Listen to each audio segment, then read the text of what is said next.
Redskins travel to the Meadowlands to face the Giants tonight on Thursday Night Football. I might be a little bit excited. Washington is 1-1 this season, and New York is winless at 0-2. We asked you guys earlier in the show to vote on Twitter which team will have the better season. The results are in. 56% say the New York Giants. Mark Schler this year, our Super Bowl champ, who's shaking his head. He played 6 years with the Redskins, so I don't know if that has something to do with it. How are you, Mark? Just further proving the point that most people on Twitter are idiots. 56% choose the Giants. Have you not watched the 2 games they've played? I know they've been ahead in the fourth quarter in both games, but have you watched either line of scrimmage when you're talking about the Washington Redskins versus the New York Football Giants? Don't because side the New eye York us because Football your friends Giants up here couldn't block their way out of a wet paper sack. It's a 2-man team, essentially, on the offensive side. 3-man. It's Eli to Odell Beckham Jr. And then Shane Vereen out of the backfield. Beyond that, they don't have anybody that's playing any good as far as getting things done on the offensive side of the football. The Washington Redskins are dominating. They should be 2-0. They're dominating the line of scrimmage right now. They have Alfred Morris ran for 100 yards in week 1. They had another 100-yard back last week. Matt Jones was phenomenal. I'm telling you what, as long as they don't turn the ball over, their defense is playing great. I think they're number 1 in the league as far as yards concerned on the defensive side and on the offensive side.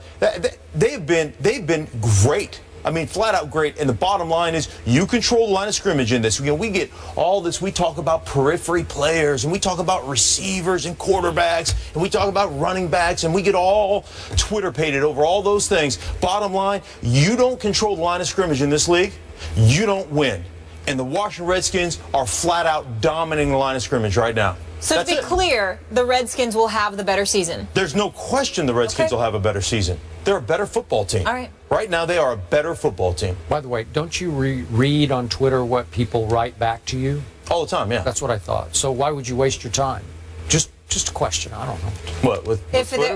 Reading? Yeah. Why would you read what they say if they're Because they entertain me. Okay. I'm very entertained by all the hate that comes my way. I love it. Bring it on. I've got thick skin. I can handle it. There's no virgin meat on this behind. No, it's hater. Yeah. Haters. I really don't have much to add. I mean, He's got your back. I just think Schlereth was just brilliant.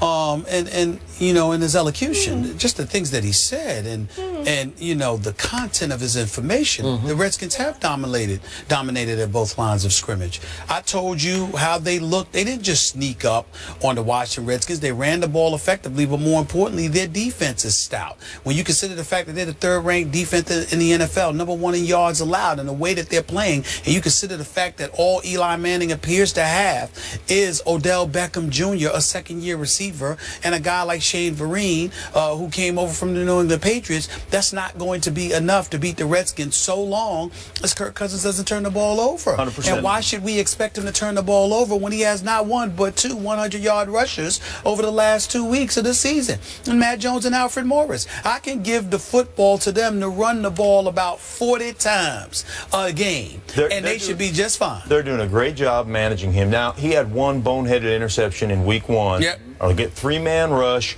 8-man drop. He moved out of the pocket to his right, and he threw it into the flat, a lollipop into the flat, and I think Brett Grimes picked it off. And it was just like one of those, like, dude, what are you doing? Beyond that, last week, the guy was great, controlled the tempo of the game, threw it to his tight ends on the crossing routes. He just made smart plays. I think he had 203 yards passing, something of that nature. Yes. But he doesn't need to. At 1 touchdown, as long as he doesn't turn the ball over, this team will win a bunch of football games based on the way they run the ball. Give me a bunch. Which Give me a means bunch. that happens. I need to hear a bunch. If that happens, 10, 11? Well, I mean, I'm talking about, you know, my expectations. Let's say 9-7. Okay. 9-7. My expectations for the Washington Redskins coming into the season, I think, are very much like your expectations. Hey, if they win 4 games, I'd be, you know, like, hey, that's where they are. They're going to win a heck of a lot more than 4 games. The way they're playing right now, they got a chance. 9? They've got a chance to win. Yeah. Is that what we're saying? They got a shot. 9. Yeah, absolutely. I need to see more, but right now, based on what I'm seeing thus far, I wouldn't surprise if they go 9-7. And as much as we've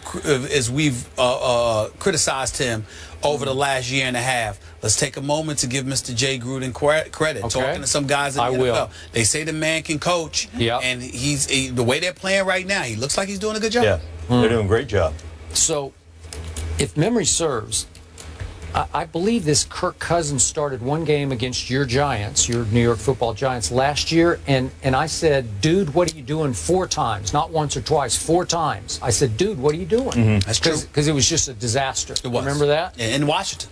Okay. It's horrible. And both times, Eli absolutely torched this pretty much this same Washington defense that's off to a very good start. And I will be the first to admit they have played better than I thought, though I must credit Mike Shanahan. He mentioned to me before the year started that this team's going to be a little better than a lot of people think. Right. He's dead right about that. And you're right about dominating the line of scrimmage, although this defense was up against a Ryan Tannehill in week 1. He knows this. I don't love him. And I thought that team was being dramatically overrated because some people picked that team to win the AFC East. That is, it was laughable then. It's more laughable now. Is that fair to say? Yeah, I even said if Tom Brady gets a 4-game suspension, they still win the East by 2 games. Fair enough. Okay, that's where I was. Okay, but even though this defense is healthier, this Redskins defense, than it was last year, Eli went crazy on them with 4 touchdown passes, then 3 touchdown passes. And Odell Beckham Jr. in the second game, the only game he played, caught 12 balls for 143 yards and 3 touchdowns. We will see more of same tonight. And I get you about what you're saying about lines of scrimmage, but I got to tell you, when you were up 10 on my Dallas Cowboys with 5 minutes to go, you have done something right in that game on opening night. That was 23-13, and you have to agree with me, they should have closed that deal. I mean, it was... Well, they should have closed the deal, but the Dallas Cowboys should have been up by 20 points. Okay. I mean, you would have, should have, could have. I mean, they were in position. The long fumble return, they had turnovers. It was one of those situations where it was almost their night. I agree. Yeah. But then you're up on the Atlanta Falcons, 20-10. A couple of minutes into the fourth quarter. That's pretty good. I don't think you can get dominated at the line of scrimmage and be up 20-10 on the Falcons. I'm just not sure of that. So they probably should have won both those games to be 2-0. I agree with you. They got issues. Now they don't have Dominic Rodgers-Cromartie tonight. Obviously, Victor Cruz can't go. And Eric Flowers, the left tackle, who's a fine young player. I like him a lot, and he's doubtful. Came out of the game last week, doubtful? He's doubtful. Yeah, I don't think he's going to play either. I got a question for you, because I'm just curious, and I don't know if you've noticed this. Last week when they played St. Louis, Redskins started 3 tight ends. Yeah. They started Reed, they started Carey and McCoy. Could you explain why that is? That is because I don't see run the football. I guess well, it's very much what the New England Patriots do. This is the offense in many ways that I came into in the league. With the Washington Redskins, when there was Donnie Warren and Ronnie Middleton and Terry Orr and all those guys, and it was really a 1-back, 2 and 3 tight end offense. Oftentimes, now we had the 3 receivers and the 1-backs as well. But what they're doing is very much what the New England Patriots do with their multiple tight ends formations, which is we can come in this thing out of that personnel and play it heavy. So we can basically say we're going to run it down your throat, but we're also good enough to come into those formational situations with the 3 tight ends, and we can throw it out of that because our guys can match up, and that's exactly what they're doing. Jordan Reed. That guy is playing. He can ball. He can play. As long as he's healthy, he can ball. Great football. But the thing that surprised me last week is he's locked up, and this was game plan specific. And I don't know how much you'll see of that tonight. It just depends on the team you're playing, I would assume.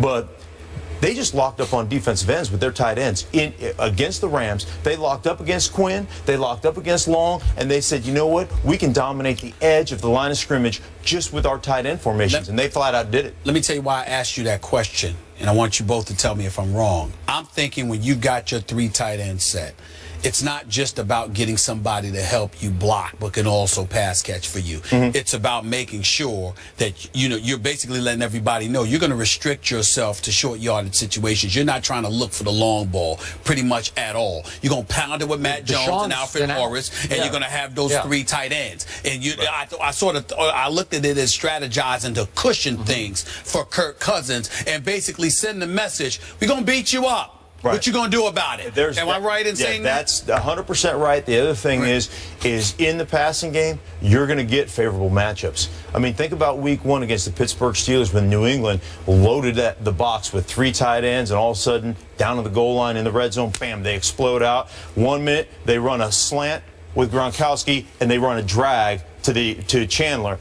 Chandler catches for a touchdown. Next time, they go right back down. They get in that same formation, bam, they explode out of it. This time, they run the fade to Gronkowski. Last week, did the exact same thing last week, and they split that out to Gronkowski's side. Chandler and Gronkowski on this side.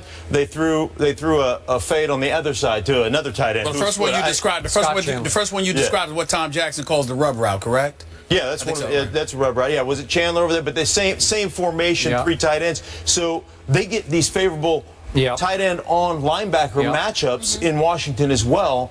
And I tell you, because you have to make a decision. As a defense, you got to say, well, they're in big, they're in heavy personnel, they're in Trey, and they're going to run the ball down our throats, and that's embarrassing. So we don't want to do that. So we're going to line up our heavy personnel, and then all of a sudden it's like, matchup nightmare for you because our tight ends can get done. You got Redskins tonight, right? Yes. Big. Well, what do you mean by big? Couple touchdowns? No. Dominate the line of scrimmage? I got to win at 23-20. Yeah, they're not. I mean, they're not going to be one of those teams that are going to light it up for 38 points. You know, they're just not going to. That's not how they're going to win. They're going to win games 24-17. That's what they're going to win. That's how they win. Okay. I got Giants 30-21, and I got Giants going 9-7 to the Redskins 7-9. And I'll give you 7-9. Winning 23-20. I'll reserve the right to see what kind of record they're going to get this season. Okay. Well, what about Giants? Do you think they're how many did they win this year? What you got? From what I've seen, I don't see the Giants winning more than 7 games. Okay. That will be the end of Tom Coughlin. Yes, it will. Right about that. Yes, it will. The Redskins are 4-17 in primetime games, the worst in the NFL. Just wanted to point that out. Hail to the Redskins. Mark, it's always good to see you. A decision has been made about the future of the high school kids who targeted a referee. We will react to that decision after the break.